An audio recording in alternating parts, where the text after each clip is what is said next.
We've been around, we've looked up at the sky, seen the birds, and thought, I want to do that. But how did we go from just dreaming about it to the reality of jumping on a plane? Well, this is that story, the incredible journey of how we finally learned to fly. And it's a great place to start, right? Why this obsession with flight? Is it about freedom? Is it about seeing the world from a god's eye view? Whatever it is, that dream has been this powerful engine, pushing our imagination and eventually our inventions forward for centuries. And what's so cool is that this wasn't just a dream in one corner of the world. Nope, you've got ancient Greece with the famous story of Icarus flying too close to the sun, and then thousands of miles away in ancient India, you have text describing the Pushpak Vimana, basically a flying palace. Totally different cultures, same incredible dream. But listen to this. What's wild is just how detailed these dreams were. This line from the Rig Veda, an ancient Hindu text, doesn't just say they flew. It describes a seriously complex machine. It's got pillars, a wheel, instruments. The point wasn't just to fly. It was to build a way to fly. The engineering bug was there from the very beginning. So how did we finally make that jump from myth to an actual machine? Well, it was a long, messy road. It was filled with some absolutely brilliant ideas, a lot of frustrating dead ends, and let's be honest, some very brave and probably reckless experiments. So let's run through some of the heavy hitters who laid the groundwork. You've got the genius of Da Vinci, the big breakthrough from the Montgolfier brothers, the foundational science of George Cayley, and the absolutely daring flights of Otto Lilienthal. Every single one of them added a critical piece to this giant puzzle. Okay, so let's start back in the 15th century with Leonardo da Vinci. He filled entire notebooks with designs like this, the ornithopter. And the logic, it seems perfect. Birds flap their wings, so we should just build giant wings and flap them too. It's a great idea. But it turns out, because of human anatomy and just the physics of it all, this was basically a dead end. The first real success didn't come for almost 300 years, and it took a completely different approach. In 1783, the Montgolfier brothers had a realization. Why try to flap when you can just float? By filling a huge silk bag with hot air, which is lighter than the cooler air around it, they created the world's first hot air balloon and got humans airborne. But floating is one thing. To really own the skies, we had to figure out heavier than air flight. And that's where this guy, Otto Lilienthal, comes in. They called him the Glider King for a reason. He made thousands of successful flights in the 1890s. He was methodical, testing out different wing shapes and proving that control was just as important as just getting off the ground.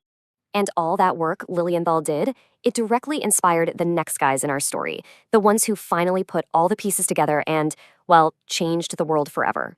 The Wright brothers. This picture right here, this is the moment. December 17, 1903, at Kitty Hawk. Now that first flight was only 12 seconds long, and it doesn't look like much, but it was everything. Why? Because it was the first time a machine had flown under its own power, stayed in the air, and was completely under the pilot's control. See, the true genius of the Wrights was that they solved 3 problems at once. They figured out lift with their wing design, and they handled propulsion with their own custom-built lightweight engine. But their secret weapon, the real game changer, was control. They invented something called wing warping, which let them literally twist the ends of the wings to bank and turn, kind of like a bird does. They were the first to nail all 3 pillars of flight. So this gets us to the really good stuff.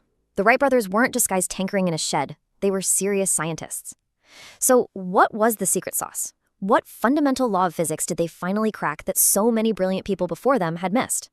All right, let's dive into the physics. And don't worry, it might seem complicated, but the basic principle that lets a giant multi-ton airplane hang in the sky is actually incredibly elegant. It all boils down to one word: pressure. The air all around us is constantly pushing on everything. The whole secret to flying is to trick the air into pushing up on the bottom of the wing harder than it pushes down on the top. It's all about creating a pressure difference. And of course, for that to happen, you need air. Air isn't just empty space, it's made of molecules, it has density. A wing's entire job is to slice through this stuff and use its properties to its advantage. And here's how it does it. Just look at the classic shape of an airplane wing. It's curved on the top and flatter on the bottom. So as the wing moves forward, the air that goes over the top has a longer path, so it has to speed up to meet the air at the back. And here's the golden rule of aerodynamics. Faster moving air has lower pressure. Meanwhile, the slower air underneath keeps its higher pressure. And that imbalance, that simple difference between high pressure below and low pressure above, creates a net upward push. And we call that force lift. When that lift is stronger than the airplane's weight, it flies. That's it. It's just a beautiful little dance with physics that happens every single time a plane takes off. But of course, the story didn't end in 1903. For the last century, we've been pushing that original invention to incredible new places. And right now, we're stepping into a brand new era of flight. The pioneers of today, they're working on machines like these, unmanned aerial vehicles, or UAVs. You probably know them as drones. They're really the next evolution in our quest to master the skies, taking flight into the world of AI and autonomous systems. And engineers are testing some seriously cool new designs. Take this one, a tandem UAV. By using 2 sets of wings instead of 1, it can potentially be more efficient or carry heavier things for longer distances, perfect for stuff like mapping farmland or environmental monitoring. Or how about this one? This is a biplane tailsitter. It's a hybrid that can take off and land straight up, like a helicopter, so it doesn't need a runway. But then it can fly forward like a normal plane, which is way more efficient. It's the best of both worlds, and it could totally revolutionize things like package delivery in a crowded city. And the missions these things are being designed for are getting incredibly complex. I mean, look at this. You have a helicopter autonomously catching a drone right out of the air. That level of precision opens the door to insane future possibilities, like refueling or repairing drones in mid-flight so they never have to land. So when you think about it, we've gone from the myth of Icarus to autonomous drones catching each other in the sky. It's been an absolutely extraordinary journey, and it really just leaves you with one final thrilling question. After all this time, where is our